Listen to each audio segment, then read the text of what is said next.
Kidneys are important organs of the body. This helps in filtration, water metabolism, it maintains water balance, it maintains blood pressure, it maintains bone growth, it maintains acid base balance, it helps in the production of the blood. So, kidneys are really important organs of the body. Since kidneys are very important, we need to know more about kidney diseases as well. Kidney diseases are prevalent in at least 10 to 12% of general population. That is why kidney diseases are very important, and it is very important for us to know.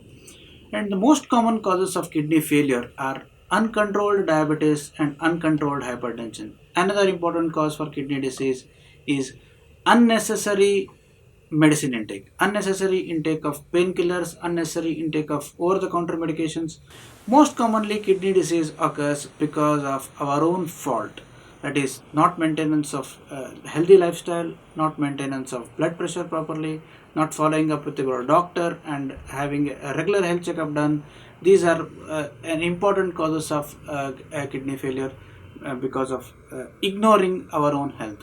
Kidney failure, that is dysfunction of kidney or reduced function of kidney, are basically, there are two types, that is acute kidney injury and chronic renal failure. Acute kidney injury is something where there is temporary shutdown of the kidneys, and chronic kidney injuries where there is irreversible damage to the kidney. Most common causes of acute kidney injury are infections and unnecessary medicine intake and something called glomerulonephritis where there is acute kidney injury. But dehydration, simple loose stools and vomiting, if they are ignored and if blood pressure drops, that can cause acute kidney injury. Acute kidney injury is something reversible. Sometimes even there might be requirement of temporary dialysis in a patient of acute kidney injury, but it is a reversible condition. Then there is something called chronic renal failure or chronic kidney disease, which is irreversible. Again, the most common cause of chronic renal failure in India and throughout the world are diabetes and hypertension. Next comes glomerular diseases, and again unnecessary painkiller intake or NSAID intake. These are the most common causes of chronic renal failure. Next, we need to know what are the symptoms of kidney disease. Unfortunately, most kidney diseases are asymptomatic. That is, we don't have any symptoms at all when we have a kidney disease. So we can get to know whether somebody has kidney disease or not only by regular health checkup and proper health screening done. And next common symptoms are in a patient of kidney disease is swelling of eyelids, swelling of face, swelling of limbs, that is hands and feet. So these are the symptoms of kidney disease. Next, breathlessness. Somebody with kidney disease can have mild breathlessness on exertion. Even slight walking, slight exertion can cause breathlessness. Anorexia, that is not interested to eat anything, not getting hungry at all, losing interest in their routine activities.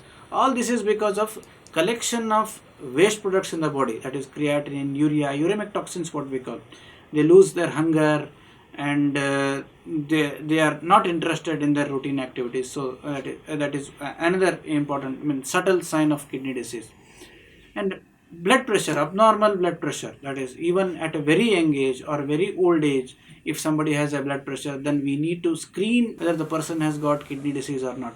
Often it is missed. We just start the medications of blood pressure, but it is important to screen the patient, screen the person for a kidney disease as well, apart from other screening. Why the person has a high blood pressure, that has to be done. Abnormally high blood pressure can be a symptom of a kidney disease. Next, we need to know what are the treatment modalities for these kidney diseases. So basically, treatment modalities for a renal failure, that is whenever there is temporary shutdown or a chronic shutdown, is dialysis. So dialysis, there are again two types, that is hemodialysis and peritoneal dialysis. Then there is something called transplantation. The hemodialysis is something where blood is taken out from the body, filtered through a filter and given back. This is called hemodialysis. This has to be done in the hospital or in center. Patient has to come to the center and then get themselves dialyzed and then go back. Then there is something called peritoneal dialysis. In peritoneal dialysis, abdomen is used as a filter, and where medicine is inserted into the abdomen, that is called peritoneal fluid, and that exchanges our waste products, and that is taken out. It is a continuous process where the patient himself is trained or the family member is trained for dialysis. Then there is something called renal transplantation, where anybody in the family can donate kidney to their loved one who needs a transplantation, and that is very important form of treatment. Of course, they can live a normal life, but they do require regular follow-up and few medications to maintain that kidney.